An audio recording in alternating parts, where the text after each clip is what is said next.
오늘 우리에게 주시는 하나님 말씀은 요한복음 3장 1절부터 6절까지입니다. 요한복음 3장 1절부터 6절까지. 3장 전체가 본문이지만 1절부터 6절까지 함께 읽겠습니다. 교독하시고 마지막 6절을 함께 읽습니다. 제가 먼저 읽습니다. 그런데 바리새인 중에 니고데모라 하는 사람이 있으니 유대인의 지도자라. 그가 밤에 예수께 와서 이르되 랍비여, 하나님께로부터 오신 선생님, 하나님이 함께 하시지 아니하며 당신이 하나님이시니 할 수 없음이니이다. 예수께서 대답하여 이르시되 진실로 진실로 내게 이르노니 사람이 거듭나지 아니하면 하나님의 나라를 볼 수 없느니라. 니고데모가 이르되 사람이 늙으면 어떻게 날 수 있사옵나이까? 두 번째 모태에 들어갔다가 날 수 있사옵나이까? 예수께서 대답하시되 진실로 진실로 내게 이르노니 사람이 물과 성령으로 나지 아니하면 하나님 나라에 들어갈 수 없느니라. 육으로 난 것은 육이요 영으로 난 것은 영이니. 아멘. 오늘은 요한복음 3장 전체를 본문으로 고치는 종교가 아니라 다시 태어나는 복음, 고치는 종교가 아니라 다시 태어나는 복음이라는 제목으로 함께 말씀을 나누겠습니다. 설교를 시작하면서 우리가 보내는 일상을 한번 상상해 보고 싶습니다. 제 말을 들으면서 머릿속으로 한번 상상해 보세요. 치열했던 일주일의 업무가 끝난 금요일 또는 토요일 저녁입니다.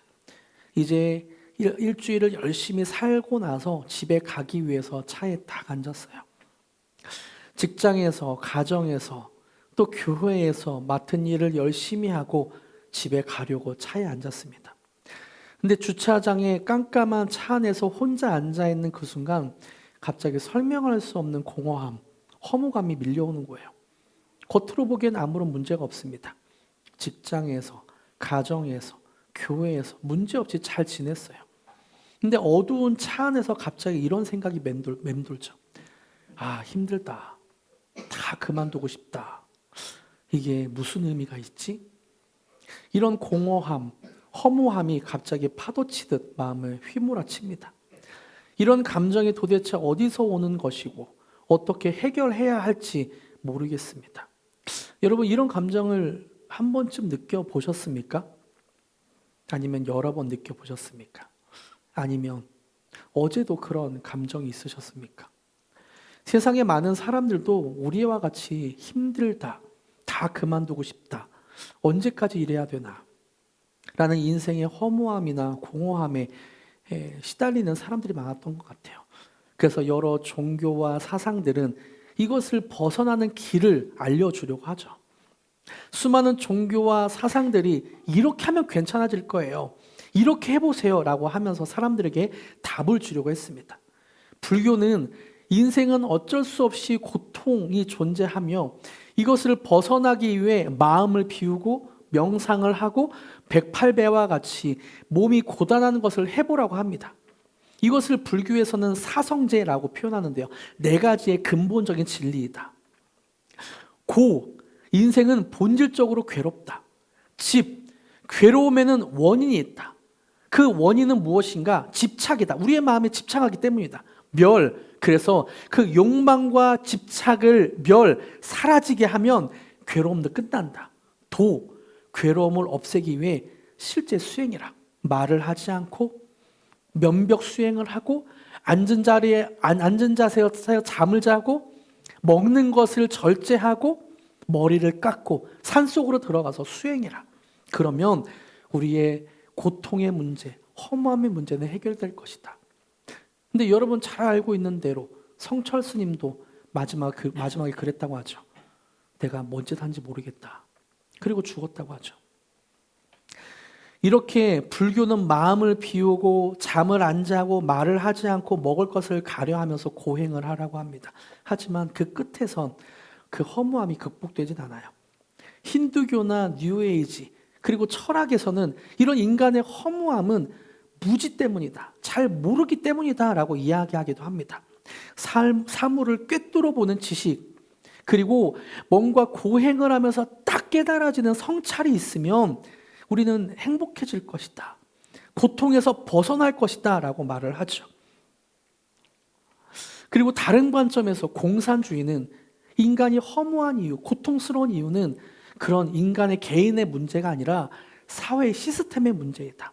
그래서 우리는 혁명을 해서 사회 구조를, 사회 시스템을 바꿔야 된다.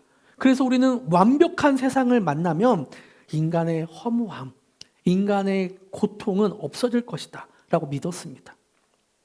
그런데 이런 세상의 종교와 사상들이 인간의 허무함과 공허감을 해결해 주던가요? 이런 종교와 사상에는 모순이 있습니다. 그들은 아무리 고통을 없애려고 수많은 수행과 선행, 심지어 혁명을 시도했지만 인간의 뿌리 깊은 어떤 그런 문제들은 해결할 수가 없었어요. 자신의 힘으로 깨달음을 얻고 고행을 하고 사회를 뒤엎으려 했던 그 모든 시도의 결과가 무엇입니까?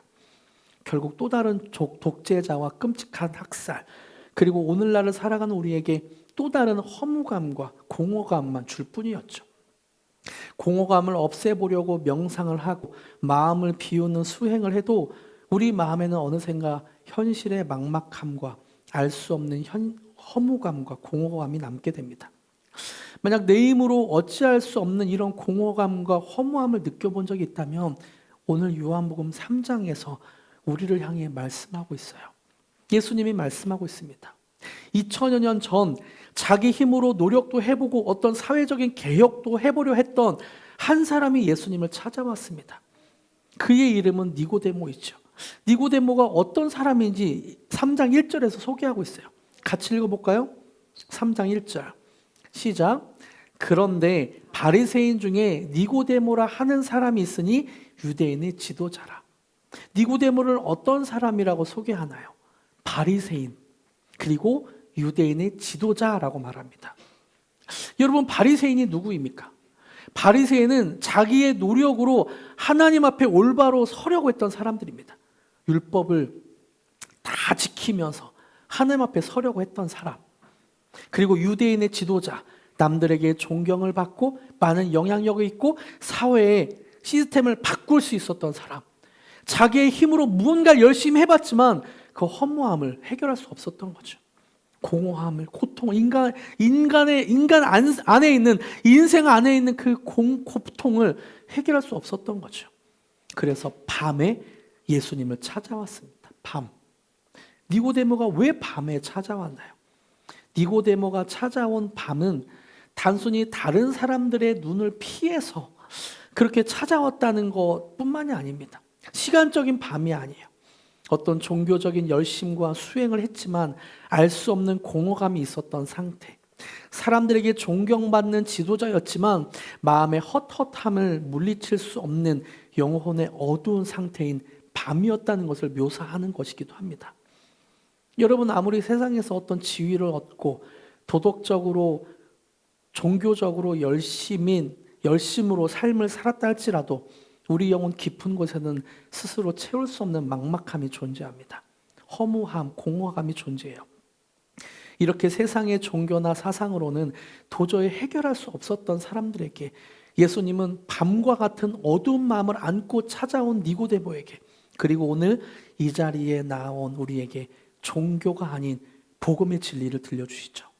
고치는 종교가 아니라 다시 태어나는 복음을 말씀해 주십니다.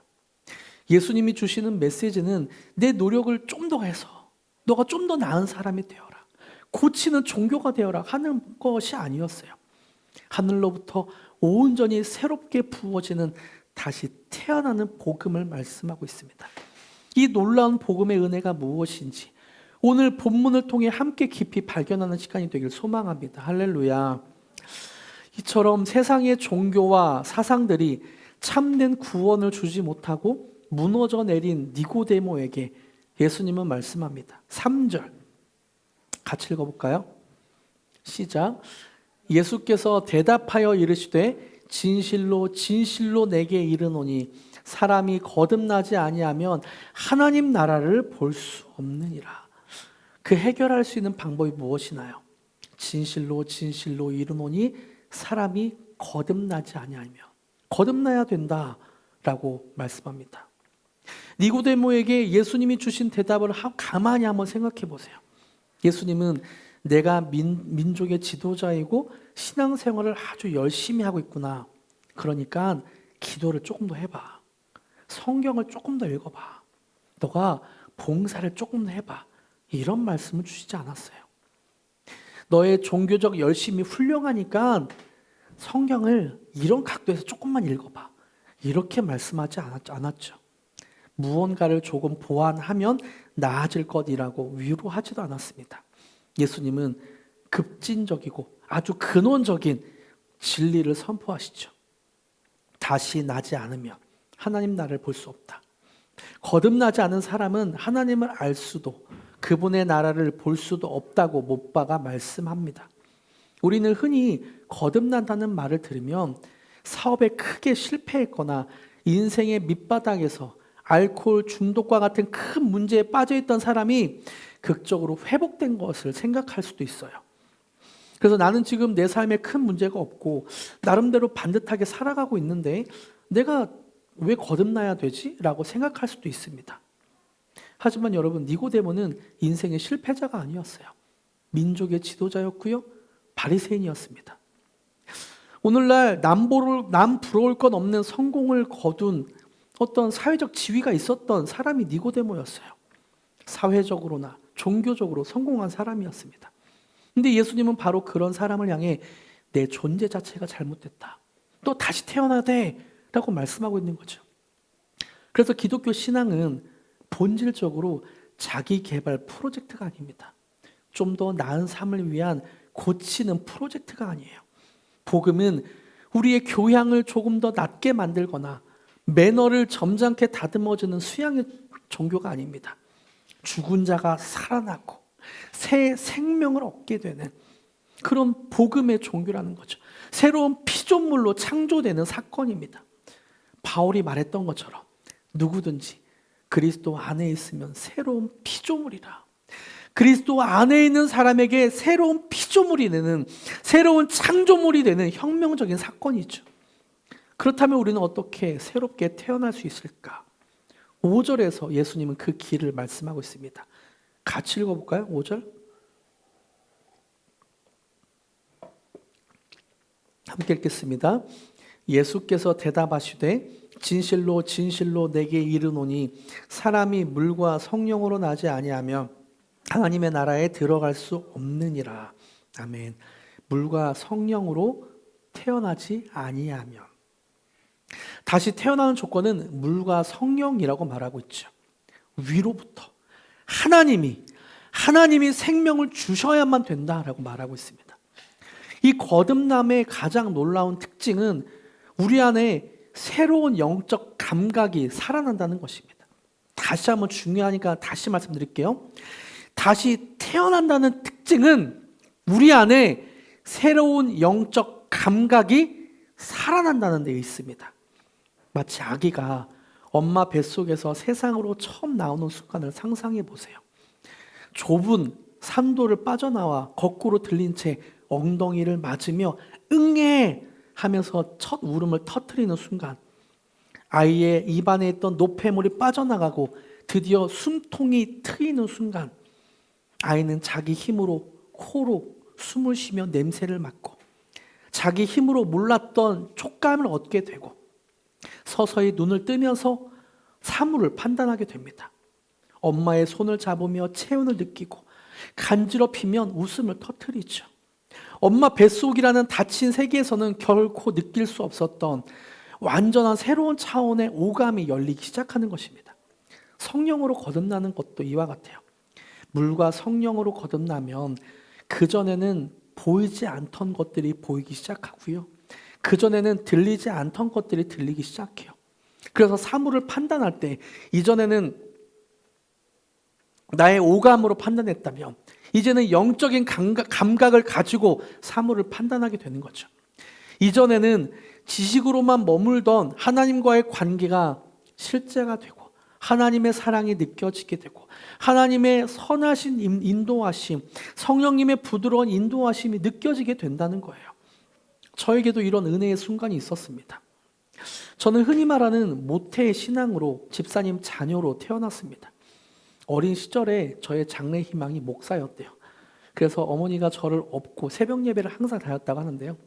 이제 1살, 2살 아장아장 걸어 다닐 때 그 교회에도, 우리 교회의 피투 워십은 제가 한 분 한 분 안수해 드리잖아요. 어머니가 다녔던 교회도 새벽 예배 때마다 목사님이 개척교회였는데요. 한 분 한 분 안수해 드렸대요. 그러면은 1살, 2살 때 목사님이 안수해 드리면 제가 아장아장 걸어 다니면서 목사님 뒤 따라다니면서 머리에 손 얹고 이렇게 따라했더니 나다 이렇게 안수해 줬다고 합니다. 그렇게 저는 어린 시절 교회가 익숙했고 저를 오목사로 불렀대요. 1살, 2살 때부터. 중학교 때까지는 저의 장래 희망이 당연하게 목사님이었습니다.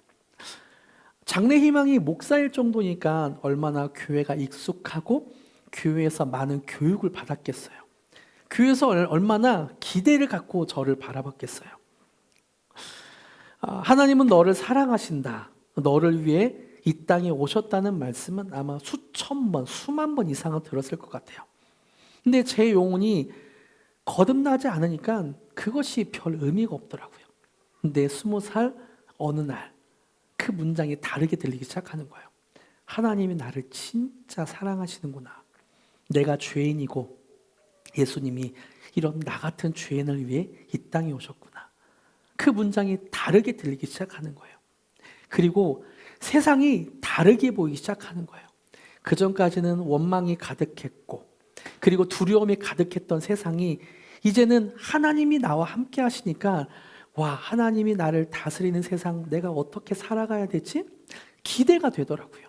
두려움이 변하여 기대가 되고 막막함이 변하여 평안함으로 변하게 되었습니다. 희망으로, 소망으로 변하게 되었어요. 제 영혼이 거듭나니까 영적인 감각이 마치 아기가 태어나듯 영적인 감각이 태어나게 되고 그 뒤로부터는 달라지게 되었죠. 교회를 오래 다녔다고 해서 자연스럽게 거듭나는 것은 아닙니다. 마치 껍데기 같은 신앙생활에 지쳐 여전히 영적인 감각 없이 육체의 피로함만 안고 살아가는 분이 있다면 오늘 이 시간 닫혔던 숨통이 트이고 하늘의 감각이 열리는 거듭남의 은혜가 부어지길 소망합니다. 여러분 거듭나십시오. 여러분 거듭나십시오. 다시 태어나십시오. 우리 일상에는 늘 고민이 있죠. 진로, 직장, 누구와 결혼해야 할지에 대한 막막함. 어쩌면 이 수많은 고민들은 영적인 감각이 깨어나지 않아 하나님의 마음을 느낄 수 없기 때문에 생겨나는 육체의 짐일지도 모릅니다. 우리 인생에서 가장 고민이 없을 때가 언제인지 아세요? 우리 인생을 한번 쭉 살펴보세요. 우리 인생에 고민이 가장 없을 때 바로 갓 태어날 때죠. 아기는 걱정이 없어요. 아기는 고민이 없어요. 그저 배고프면 울면 됩니다. 그저 기저귀가 꽉 찼으면 울면 돼요. 그러면 엄마가 와서 아이고 우리 아기 배고팠어? 아이고 우리 아기 뭐가 불편해? 돌봐주시죠. 우리가 인생에서 고민이 있으면 울면 돼요. 힘들면 하나님 앞에서 울면 됩니다. 바로 갓 태어난 아기는 엄마 품에 안겨 젖을 먹고 평안히 쉴 때 가장 고민이 없습니다. 내 힘으로 걷고 삶을 계획하려 할 때 고민이 시작됩니다. 여러분 우리의 힘으로 인생을 살려고 할 때 고민이 시작되고 힘든 거예요. 그저 생명을 주신 이 안에 안겨 있을 때 우리는 쉼을 얻게 됩니다. 근데 고민 없이 안겨 있는 이 평안한 아기가 태어나기 위해 무엇을 했나요? 이 아기는 태어나기 위해 무엇을 했습니까? 그리고 엄마는 어떤 대가를 치렀습니까? 의술이 발달한 오늘날에도 출산은 목숨을 거는 고통입니다. 굉장히 고통스러운 일이에요. 하물며 2000년 전에는 얼마나 더 많은 산모가 아기를 낳다가 자기 목숨을 버려야 했을까요? 아기는 결코 자신이 훌륭하게 노력해서 태어난 것이 아닙니다.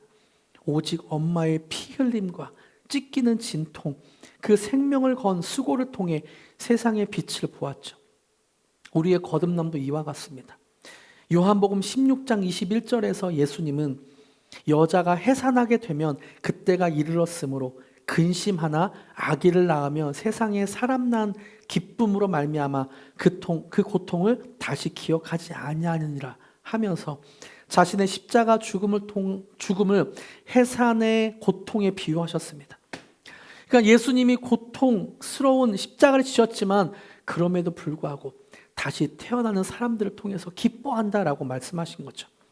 우리가 오늘날 새 생명을 얻는 것은 내 구원을 내 힘으로 얻어내려 어떤 종교적인 열심을 했기 때문이 아닙니다. 오직 예수 그리스도께서 십자가에서 우리를 낳으시기 위해 그 처절한 산고의 고통을 기꺼이 당하셨기 때문이죠. 우리가 거듭난 이유는 무엇입니까?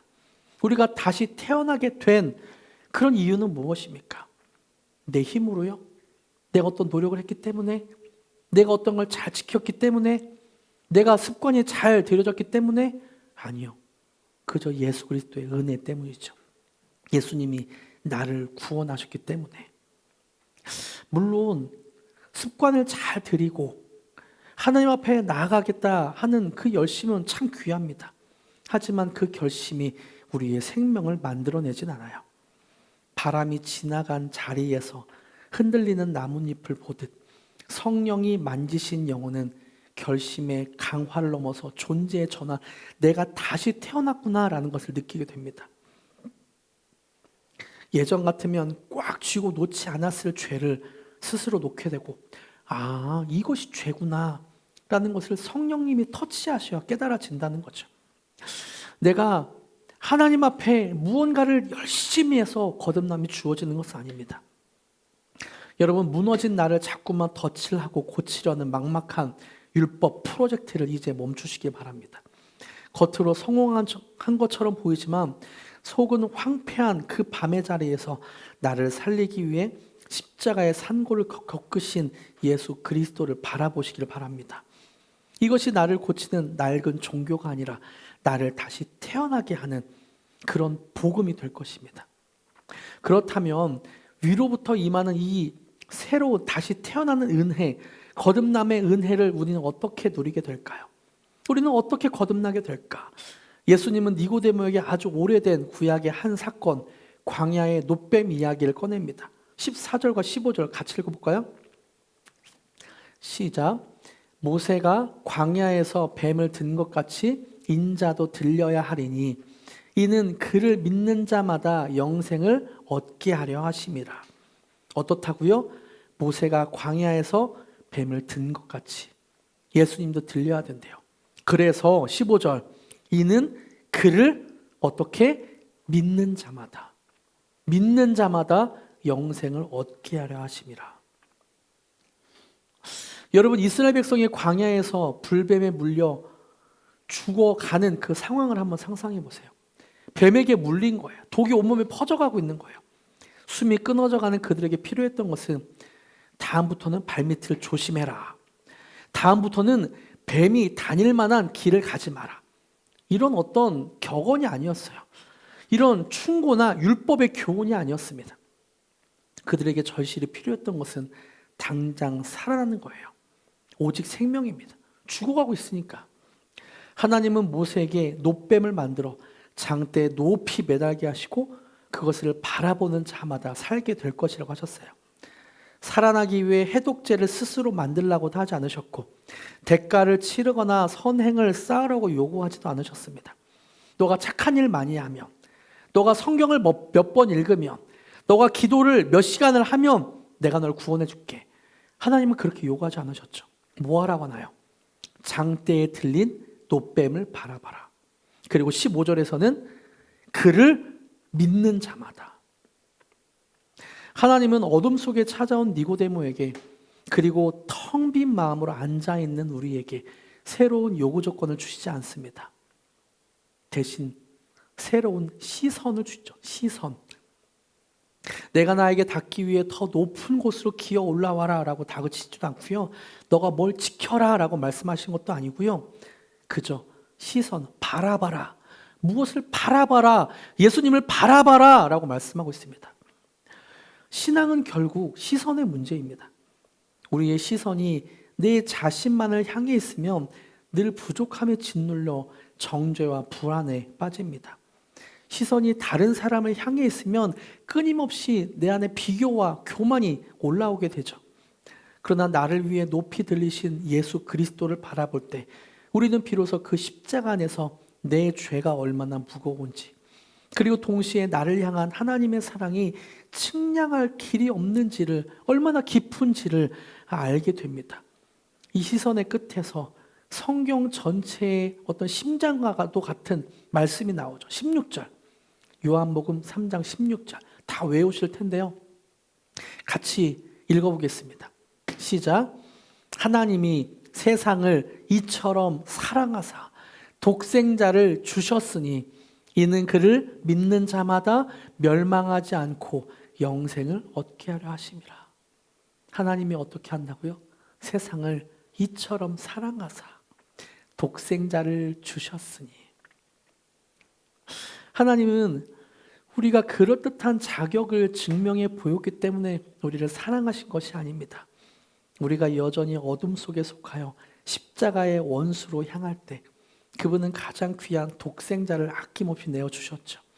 나를 향한 이 압도적인 사랑의 시선을 깨닫게 될 때 내가 쌓아 올린 종교적 이력이나 내가 버텨낸 어떤 연륜으로 구원을 얻어내려던 모든 발버둥은 멈춰오게 됩니다. 여러분, 거듭나면 공허함 그리고 허무함이 어떻게 완전히 사라지던가요? 그렇게 거듭난 사람에게 공허함, 고통이 완전히 사라지게 되던가? 발버둥 치지 않아도 그리고 예수님을 바라봐도 우리 마음속에 있는 공허함과 허무함이 완전히 없어지던가요? 그렇진 않죠. 때로 삶이 무기력하기도 하고요. 내가 뭐 하는 거지? 다 그만두고 싶다라는 마음이 들기도 합니다. 하지만 이전과는 달라지는 게 있죠. 딱 하나, 시선이 달라지게 됩니다. 이런 마음을 고쳐먹기 위해 108배를 하고 말을 하지 않는 고행을 하는 것이 아니고, 혁명으로 시스템을 바꾸려는 것이 아니고 시선 하나가 바뀌게 돼요. 그저 예수님의 음성에 귀를 기울이게 됩니다. 왜 이런 마음이 드는지, 또 예수님은 이럴 때 뭐라고 말씀하시는지를 듣게 되죠. 그리고 예수님이 주시는 평안과 은혜로 가득해지게 됩니다. 이렇게 다시 태어난 사람은 달라지는 점이 있는데요, 시선이 달라지게 된다는 거예요. 그전까지는 허무함 속에서 내가 왜 이렇게 허무하지? 내가 왜 이렇게 공허하지? 그러면서 그 공허함을 없애기 위해서 우상을 쫓아 살았다며, 돈이나 명예나 권력이나 쾌락으로 우상을 쫓아서 그 허무함을 없애고 싶었다면, 이제는 그 시선이 예수 그리스도로 달라지는 순간 우리의 마음이 달라지게 된다는 거죠. 그럼 달라지는 지점을 5가지로 저는 정리했는데요. 제가 나눠드린 목장 나눔지에 5가지가 있습니다. 영생을 소유한 사람의 일상 5가지, 다시 태어난 사람의 일상, 달라진 일상 5가지가 있습니다. 같이 한번 읽어볼까요? 5가지. 시작. 첫째, 하나님과의 친밀하고 영동적인 교제가 시작됩니다. 둘째, 예수님의 다스림을 받는 순종과 동행의 삶을 살아갑니다. 셋째, 세상이 줄 수 없는 참된 평안과 진리 안에서의 자유를 맛봅니다. 넷째, 이기심을 벗어난 희생적인 사랑과 섬김으로 나아갑니다. 다섯째, 영원한 본향을 바라보는 나그네의 시선을 갖습니다. 다시 태어난 사람은 이렇게 바뀐다는 거예요. 하나님과의 친밀하고 영동적인 교제가 시작되고요, 예수님의 다스림을 받는 순종과 동행의 삶을 살아갑니다. 억지로 이를 꽉 물고 규칙을 지켜내는 수동적인 종교 생활이 아니에요. 내 안에 살아 역사하시는 주님의 사랑에 감격해서 자연스럽게 나의 생각과 말과 행동을 주님께 맞추어가며 기쁨으로 동행하게 되죠. 셋째, 세상이 줄 수 없는 참된 평안과 진리 안에서 자유를 맛보게 됩니다. 예수님이 주시는 생명은 내 안에 깊은 갈증을 해소하는 솟아나는 생수와 같습니다. 환경이 무너지고 시련이 닥쳐와도 내 속에서, 환경이 아무리 나를 어렵게 한다 할지라도 우리 안에서부터 흘러넘치는 평안이 요동치게 하고 우리를 지켜주게 되죠. 그리고 네 번째, 이기심을 벗어나 희생적인 사랑과 섬김으로 나아가게 됩니다. 자신만을 지키기 위해 쌓아 올렸던 장벽을 허물고 십자가에서 보여주신 무조건적인 사랑을 본받아 이웃을 향해 나를 피워내는 기쁨을 알게 되죠. 다섯 번째, 영원한 본향을 바라보는 나그네의 시선을 갖게 됩니다. 이 땅에 썩어질 물질이나 헛된 성취에 목숨을 걸지 않습니다. 우리의 진짜 집이 어디에 있는지를 알아요. 우리의 진짜 집, 내 본향이 어디에 있는지를 알고 이 땅에서는 얽매임 없이 거룩하고 구별된 나그네의 자유를 누리며 살게 되죠. 이것이 바로 예수 시선을 바꾼 사람, 거듭난 사람, 다시 태어난 사람의 인생입니다. 그리고 이렇게 달라진 삶을 살아가는 사람의 고백이 요한복음 후반부에 나옵니다. 침례 요한의 위대한 고백인데요. 30절 같이 읽어볼까요? 시작. 그는 흥하여야 하겠고 나는 쇠하여야 하리라. 그는 흥하여야 하겠고 나는 쇠하여야 하리라. 여러분, 이 고백을 단순히 나를 억누르고 나를 올감해서 겸손해야 돼 라고 하는 강요로 생각하지 마십시오. 오해하지 마십시오. 성경이 말하는 겸손은 자기 자신을 학대하고 억누르는 것이 아니라 복음의 중심에서 예수님을 모신 사람이 누리는 깊은 자유와 안식의 선언입니다. 그는 예수님은 흥하여야 되고 나는 쇠해도 괜찮아.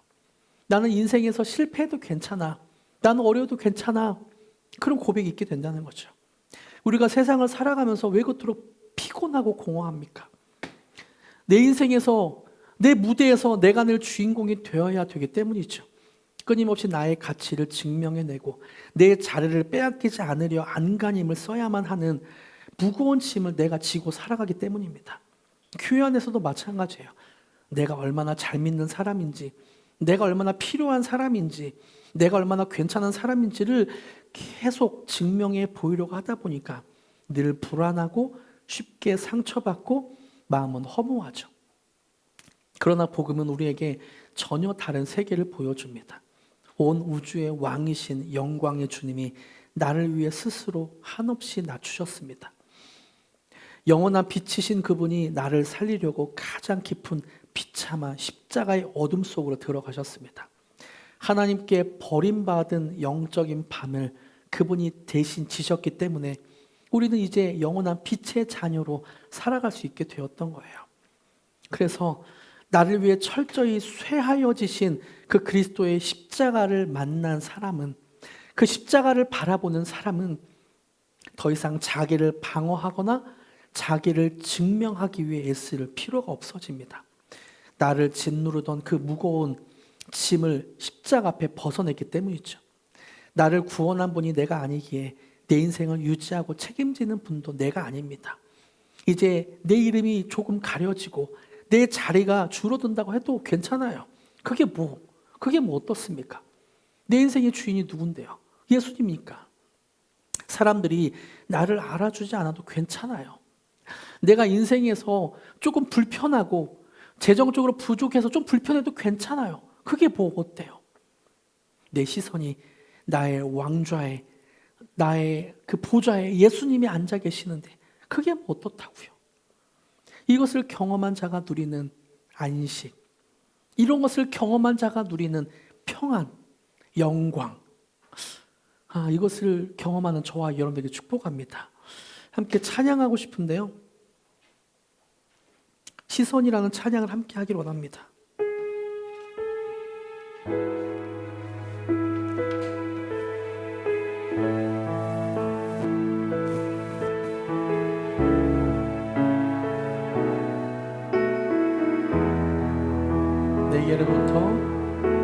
내게로부터 눈을 들어 주를 보기 시작할 때 주의 일을 보겠네.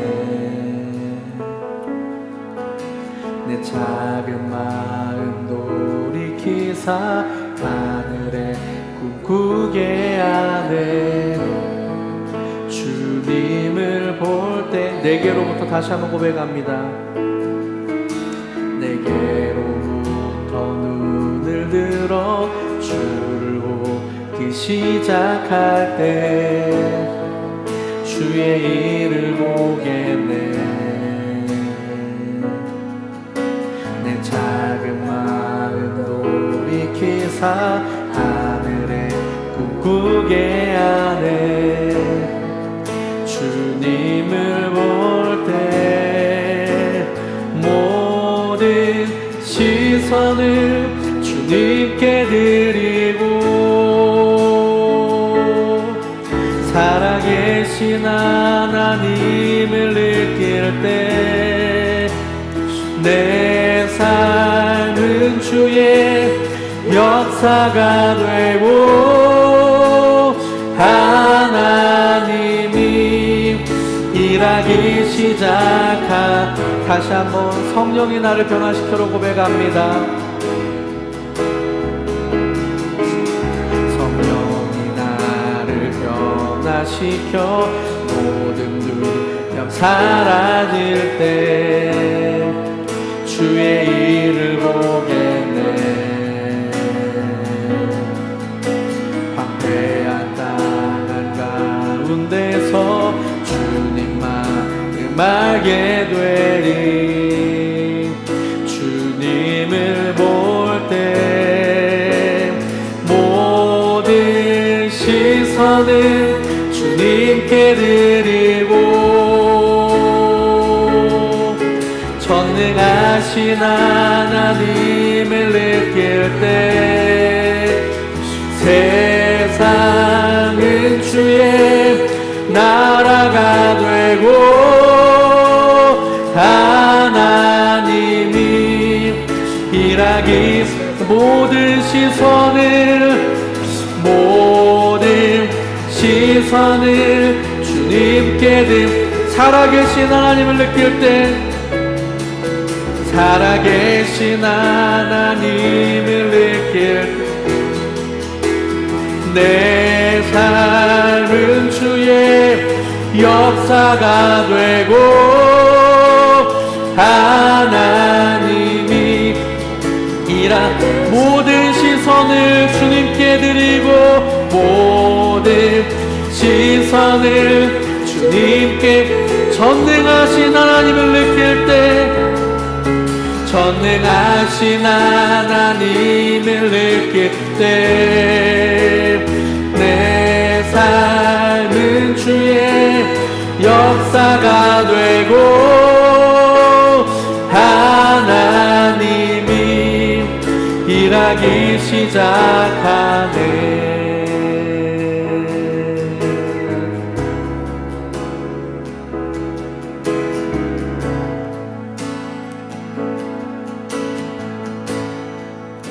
주님의 영광 임하네.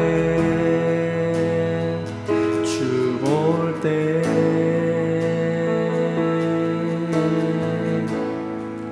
주님의 영광 임하네. 주 볼 때 주님의 영광 임하네. 주 볼 때에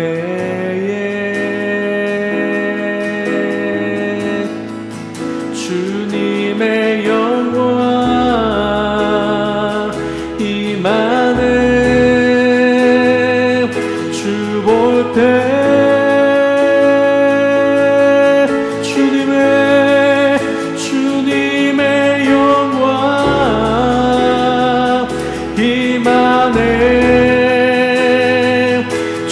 볼 때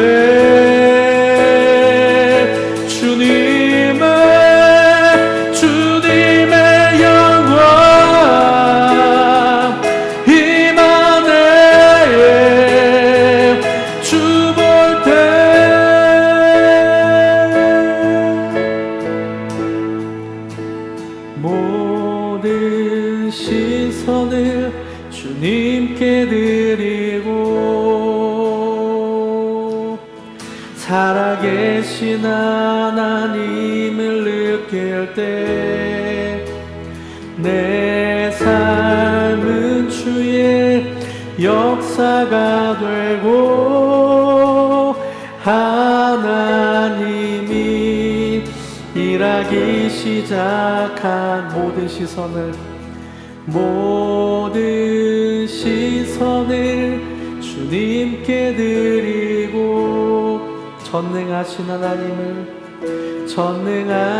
하나님을 느낄 때 세상은 주의 나라가 되고 하나님이 일하기 시작하네. 함께 기도하기로 합니다. 함께 기도할 때 주님, 우리의 시선이 어디에 있습니까? 하나님, 우리의 마음이 어디에 있습니까? 주님만 바라보기로 합니다. 혹시나 허무하고 공허함 가운데 힘겨워하는 사람이 있다면 그 시선을 예수님께 드리며, 예수님, 제가 다시 태어나기로 합니다. 뿐만 아니라 네가 태어나서 하나님을 바라보는 그 감각들이 더 살아나기를 원합니다. 그렇게 함께 기도하기를 원합니다. 함께 기도하시겠습니다. 하나님, 우리가 주 앞에 나아갑니다.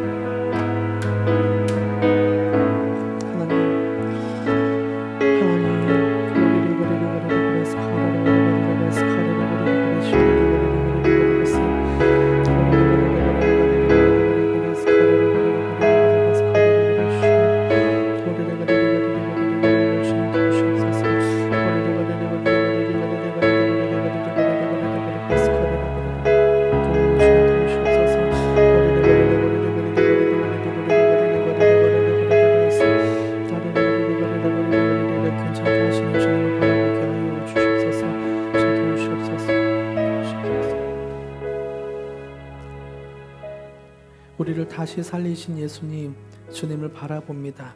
치열하게 세상을 살아가면서도 내 영혼 깊은 곳의 허무함과 공허함을 스스로 해결할 수 없었던 우리를 진리의 말씀으로 불러주시니 감사합니다.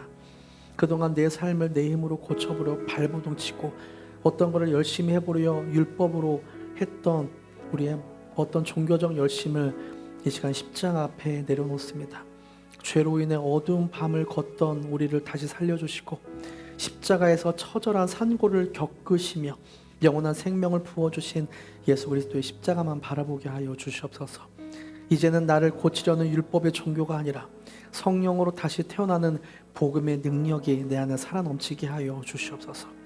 그래서 내 안에 열어주신 새로운 영적 감각으로 매일 주님의 사랑을 누리게 하시고 참된 평안과 자유 속에서 걸어가게 하여 주시옵소서. 나를 새롭게 하시고 영원한 생명을 주신 예수 그리스도의 이름으로 기도드립니다. 아멘.